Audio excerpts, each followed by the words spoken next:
Hi guys! Iguguhit natin ngayon ang isa sa pinakakilala at isa sa topic ngayon pagdating sa larangan ng pagkanta at walang iba yun kundi si Jong Madaliday. At ito na nga guys, bumisita na ako sa account niya at nag-scroll ako dito sa mga photos niya para makapili ng pwede natin iguhit. At ito yung napili natin. She is napakaangas. At syempre, bagong lahat, sisimulan natin sa pagtasa ng mga lapis at kailangan din magsuot tayo ng glove at gagamitin natin ang method na to para makagawa tayo ng maayos na outline. At ito na nga, nakagawa na tayo ng sketch, kaya sisimulan na natin yung mga detailed process. At sa part na to, inunan natin yung mata at pati yung eyeglasses. Medyo tricky kasi sa part na to kasi yung subject natin ay naka-eyeglasses. At sa punto na to, nakaramdam na ako ng pagod, kaya lumabas muna ako para magpahangin. I feel like gusto kong lumabas muna. And of course, dala ko yung gitara ko para.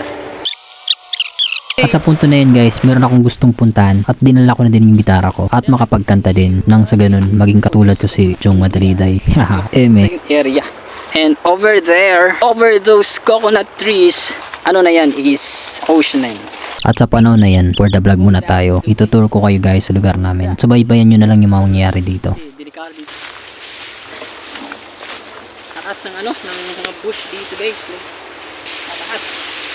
Super taas. And then there you are.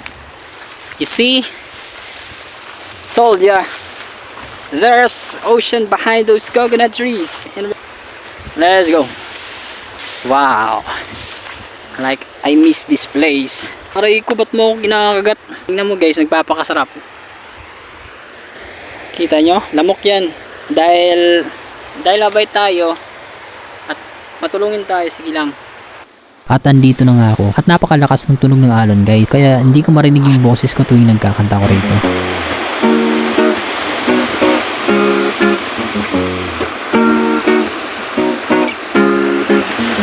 Showing the feathers like, do you love me or not?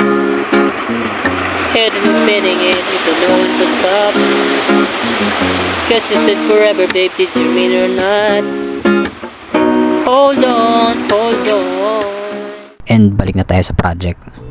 At ito na nga guys, nag-apply na tayo sa first layer sa Skinny Jong. And binibuild na ko na din yung ibang detail para maging realistic siya tingnan. And back to Jong Madaliday guys. Share ko lang paano ko siya nakilala as an artist. Si Jong nga pala, siya yung tinanghal na Grand Champion sa The Clash ngayong 2025. At yung nagsimula pa lang yung The Clash, talagang bias ko na talaga tong si Jong. Kasi fan niya talaga ako eh. Sa mga di nakakaalam, si Jong ay nangharala siya sa mga stranger doon sa Omegle. Kaya noon pa man ay sinusubaybayan ko talaga yung mga series niya. At kumawalan din ako ng mga reaction videos. Hi guys, it's 2 AM, September 30, mag alas 3 na din. And yeah, hindi ako makatulog kaya gagawin natin yung portrait ni Jong Madaliday. And excited na din ako matapos yun. Meron pala ako dito kasama, like, di siya inaantok. Hi ka Teddy, hi ka. Hi. Gawin natin. Excited ako matapos yun guys. Kaya simulan natin. And going back sa ating topic tungkol kay Jong, isa ako sa palaging umaabang sa mga uploads niya until such time na nakapag-decide ako na gumawa ng mga reaction videos. And most of my videos are content talaga tungkol kay Jong. Kaya naging bias ko talaga siya sa The Clash. Again, time check guys. It's 3 AM. Then yung progress natin sa drawing ni Jong Madaliday. Ito pa lang.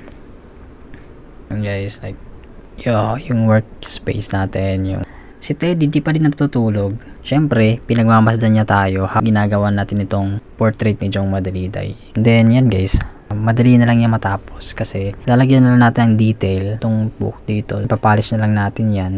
Ito yan dyan. And finally, nakakaramdam na din tayo ng antok. And going back to the corner when I first saw you. Eme.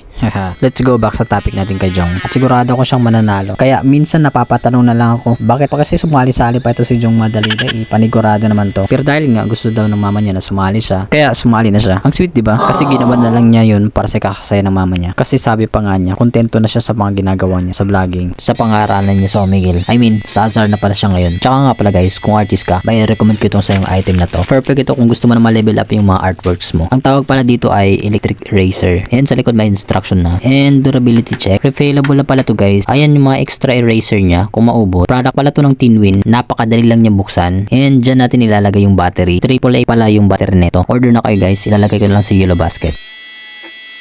Ganyan siya gamitin guys. Napakadali lang. And sa part na to guys, malapit na pala matapos kasi na-apply ko na lang mga highlights and then gamit itong electric eraser. O diba? Gamit na gamit yung electric eraser. And yung latest ko na pala kay Jong Maldaliday, meron siyang concert sa Mindanao. I wish I was there para ibigay natin itong artwork na to. And congrats nga pala dun sa mga artist nagbigay ng artwork sa kanya. And congrats sa inyo guys. Like, sana all. And ito na guys, tapos na din. And kung makita ito ni Master Jong, sana magustuhan niya. Magugustuhan niya yan. And time check guys, it's 5 AM. So magsi 6 na. Matutulog pa lang tayo. Okay na guys.